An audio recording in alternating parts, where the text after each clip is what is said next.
C'est quand j'ai commencé en radio, donc au début des années 2000.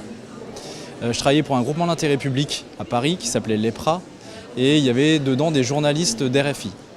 En fait, on travaillait avec eux sur des reportages et ils nous faisaient des retours techniques.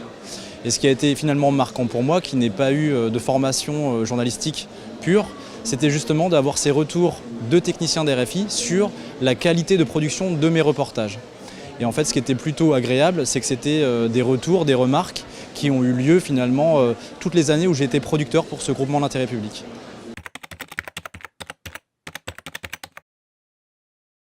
J'ai envie de dire que la remise en question, elle est toujours là, elle est toujours constante. Voilà, il y a tous les moyens, il y a toujours moyen de se remettre en question tout le temps.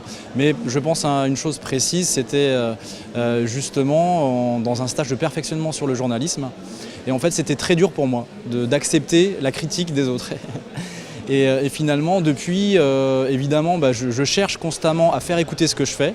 Donc quelque part, j'ai créé autour de moi un espèce de club officieux de gens qui peuvent me faire un retour sur mon travail avant publication. Et aussi maintenant, ce que je demande aux gens que je forme, c'est justement d'avoir cette possibilité régulière de faire écouter leur travail et justement de créer ces conditions d'écoute de leur travail.